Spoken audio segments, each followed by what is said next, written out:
जो पार्टी ये कहती हो कि दुनिया की सबसे बड़ी पार्टी है, अध्यक्ष महोदय वो अपना राष्ट्रीय अध्यक्ष नहीं चुन पाए अभी तक।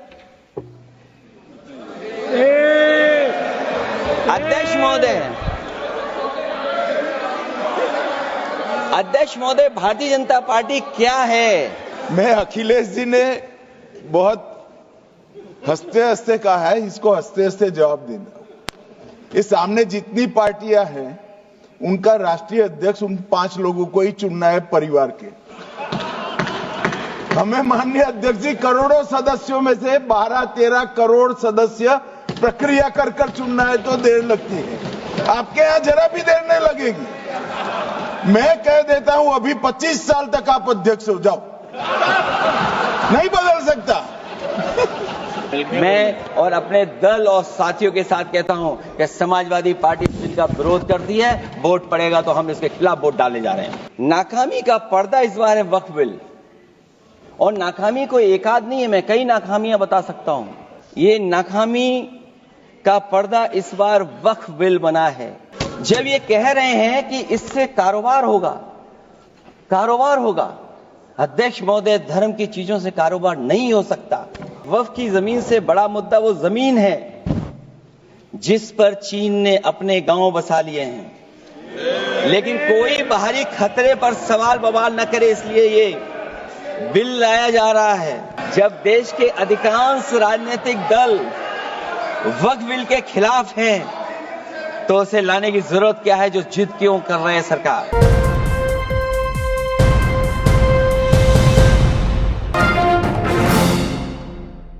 अध्यक्ष महोदय, जो आज बिल पेश हुआ है, मैं हिंदी और अंग्रेजी को जो कुछ समझ सकता हूं वो यही मैं कह सकता हूं कि माननीय मंत्री जी ने ये कहा कि ये उम्मीद है। ये उम्मीद कैसे बना है? अंग्रेजी में भी मुझे समझ में नहीं आ रहा कि उम्मीद है, ये हिंदी में भी समझ में नहीं आ रहा कि ये उम्मीद है। यूनिफाइड वक्फ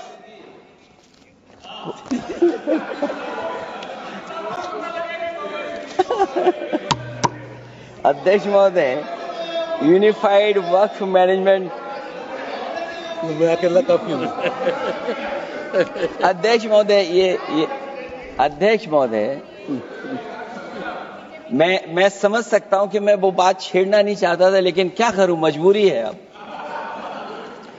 अध्यक्ष महोदय, अभी माननीय सदस्य लोग ये कह रहे हैं कि हमारे सदस्य नहीं है यहां पर जो हमारे साथी हैं, लेकिन अध्यक्ष महोदय मैं ये कहना चाहता हूं, ये जो बिल लाया जा रहा है, भारतीय जनता पार्टी में एक मुकाबला चल रहा है। भारतीय जनता पार्टी के अंदर मुकाबला चल रहा है कि खराब हिंदू कौन बड़ा है। और ये बात अध्यक्ष महोदय मैं ऐसे ही नहीं कह रहा हूं। जो पार्टी ये कहती हो कि दुनिया की सबसे बड़ी पार्टी है, अध्यक्ष महोदय वो अपना राष्ट्रीय अध्यक्ष नहीं चुन पाए अभी तक।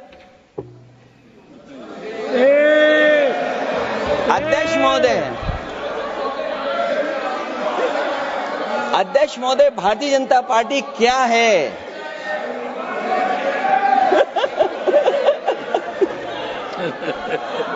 जी, मैं अखिलेश जी ने बहुत हंसते हंसते कहा है, इसको हंसते हंसते जवाब देना। इस सामने जितनी पार्टियां हैं उनका राष्ट्रीय अध्यक्ष उन 5 लोगों को ही चुनना है परिवार के।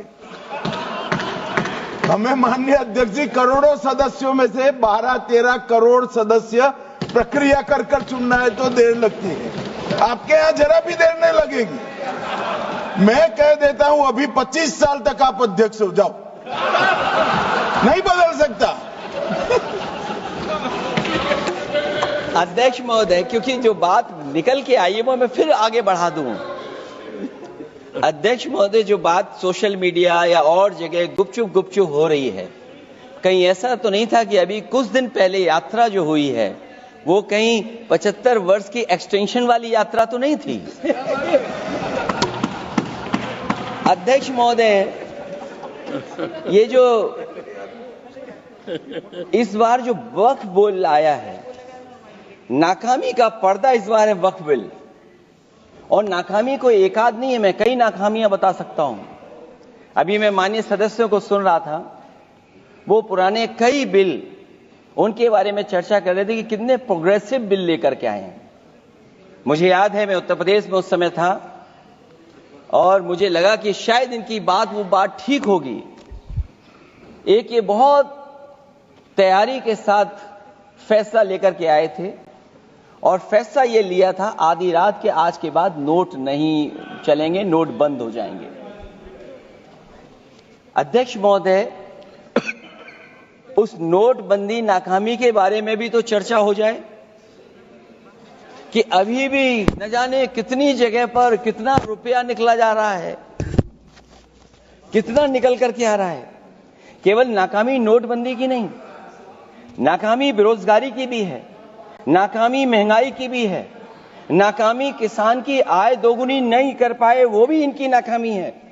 मुझे याद है एक माननीय मंत्री जी पूरे देश की नदियों के बारे में बीओडी बता रहे थे, लेकिन माननीय मंत्री जी ये भूल गए कि उनके शहर में, उनके क्षेत्र की जो नदी है उसकी बीओडी क्या है। गंगा क्या साफ हो गई, यमुना क्या साफ हो गई, स्मार्ट सिटी क्या बन गई, क्या गोद लिए हुए गांव इन्होंने गोद से उतार दिए, उनकी क्या दुर्दशा है। इसलिए मैं कहना चाहता हूं, ये नाकामी का पर्दा इस बार वक्फ बिल बना है। और सबसे बड़ी बात तो यह है कि जिसके लिए फैसला होना है उसकी बात को अहमियत न देना भी नाइंसाफी है। अध्यक्ष महोदय, नाकामी केवल यहां तक नहीं है। और भारतीय जनता पार्टी क्या है, मैं केवल एक पुरानी घटना याद करता हूं। एक बार फैजाबाद अयोध्या में एक कार्यक्रम था, उसमें बड़ी तैयारी की गई थी और तैयारी के साथ कलाकार मुंबई से बुलाए गए थे। हो सकता है वो सहमति दिल्ली से ना रही हो, केवल लखनऊ की सहमति से हो रहा हो कार्यक्रम। और जब कार्यक्रम की पूरी तैयारी हो गई, भगवान श्री राम बनकर के कोई आ गया, लक्ष्मण बनकर के कोई आ गया, मां सीता भी बनकर के कोई आ गया, हनुमान जी और भगवान हनुमान भी बनकर के कोई आ गया। लेकिन जब लखनऊ से वो हेलीकॉप्टर उड़ा और अयोध्या पहुंचा तो सब लोग थे, लेकिन उसमें हनुमान नहीं थे। अध्यक्ष महोदय, मैं भारतीय जनता पार्टी के लोगों से कहूंगा कि जानकारी करिए कि आखिरकार भगवान श्री राम थे, लक्ष्मण थे, सीता थी, लेकिन हनुमान क्यों नहीं थे? हनुमान इसलिए नहीं थे, शायद उनकी जात या धर्म कुछ और था। अध्यक्ष महोदय, ये देश मिली जुली संस्कृति से चला है। कुछ हमने सीखा, कुछ उन्होंने सिखाया। और जो लोग ये कहते हैं कि हम सबको बराबरी का हक देते हैं, अभी कुछ दिन पहले ईद निकली है। अध्यक्ष महोदय, वो परंपरा रही है, न केवल मैं जाता हूं बल्कि कोई दल का नेता ऐसा नहीं न जाता हो उस कार्यक्रम में शामिल होने। भारतीय जनता पार्टी के जो मुख्यमंत्री, उप मुख्यमंत्री, वो भी जाते हैं, उप मुख्यमंत्री, सभी धर्मों के नेता आते हैं। लेकिन पता नहीं इस बार क्या साजिश थी, षड्यंत्र था कि वहां पर कुछ पाबंदी लगी हुई थी। अगर किसी कारण पाबंदी लगी हुई थी तो बात समझ में आती है, लेकिन जब जानकारी हुई है, किसी को नहीं पता था कि पाबंदी क्यों लगी है कि आप नहीं जा सकते वहां पर कार्यक्रम में शामिल होने। क्या यही भारत है, यही संविधान हमें रास्ता दिखाता है? अध्यक्ष महोदय, मंत्री जी बताएं हमें, वो खुद भी माइनॉरिटी हैं, भगवान बुद्ध के रास्ते पे चलते हैं। भगवान बुद्ध का रास्ता दूसरा है। हम आपको अपना मानते हैं तब भी जब आप हमारे बहुत सारे ग्रंथों को नहीं मानते, तब भी हम आपको अपना मानते हैं। आप हमारे पुराणों को नहीं मानते हैं, आप हमारे उपनिषदों को नहीं मानते हैं। लेकिन सोचिए, हम हिंदू वो लोग हैं जो आपको स्वीकार करते हैं और गले लगा करके चलते हैं। अब मैं दूसरे धर्म पे नहीं जाऊंगा, कोई नाराज हो सकता है। मैं दूसरे धर्म के बारे में नहीं जा सकता, मैं आपको केवल यही बताता हूं। और मैं उत्तर प्रदेश में अध्यक्ष जी जहां से आता हूं, मैं अपमान नहीं कर रहा हूं, मैं सच बोल रहा हूं। और ये बिहार के चुनाव में जो आप कह रहे हैं कि महिलाओं को 2 मेंबर बना दिया, इस बार मैं भी देखूंगा अब आगे भारतीय जनता पार्टी कितनी महिला लोगों को टिकट देंगे वहां पर।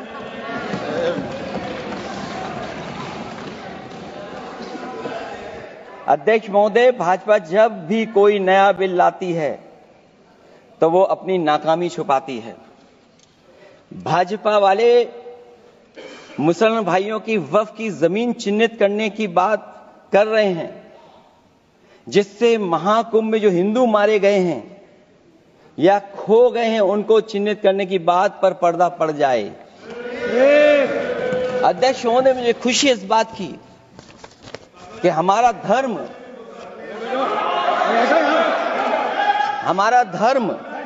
अध्यक्ष महोदय नहीं कुछ कहना चाहते हैं नहीं प्लीज, तुमको अलाउ नहीं किया। अध्यक्ष महोदय,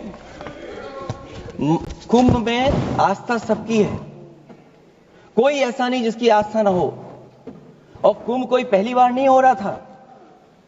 ये भारतीय जनता पार्टी के लोगों ने ऐसा प्रचार किया कि 144 वर्षों के बाद पहली बार महाकुंभ होने जा रहा है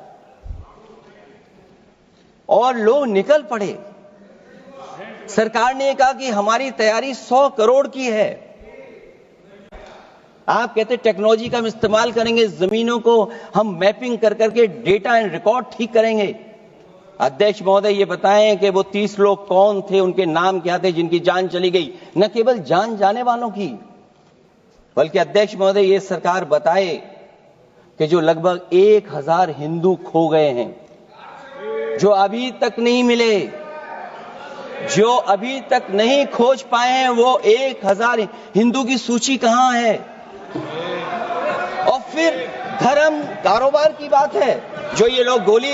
अध्यक्ष महोदय, मैं कार सेवक वाली बात इसलिए नहीं छेड़ना चाहता हूं। अध्यक्ष महोदय, ये शायद माननीय सदस्य जानते नहीं कुछ सच्चाई नहीं जानते। अध्यक्ष महोदय, ये संविधान की वजह से, संविधान को बचाने के लिए, हिंदू एकता को बचाने के लिए कुछ फैसले लिए गए, लेकिन एफआईआर हम लोगों पे नहीं लिखी गई थी। एफआईआर उन पे लिखी गई थी जो बेचारे तैयार हो गए थे सुबह, लेकिन पता नहीं कहां से फोन आया था, कहा था कि अब तैयार तो हो गए हो लेकिन आप शिलान्यास में नहीं आ सकते। बहुत सही। इसलिए बात को इधर से उधर नहीं में ले जाना चाहता। अखिलेश जी, जरा वक्त पे भी आ जाओ। अच्छा, वक्त पे आ रहा हूं। नहीं, वक्त पे अध्यक्ष इसलिए आ रहा हूं क्योंकि वक्त समझने के लिए भारतीय जनता पार्टी की सोच क्या है। और ये अध्यक्ष महोदय जब ये कह रहे हैं कि इससे कारोबार होगा, अध्यक्ष महोदय, धर्म की चीजों से कारोबार नहीं हो सकता। हमारे उत्तर प्रदेश के मुख्यमंत्री जी ने भी कहा कि कारोबार होगा। वो 30 की गिनती में उलझे हुए हैं, जैसे 30 मार खाए वो।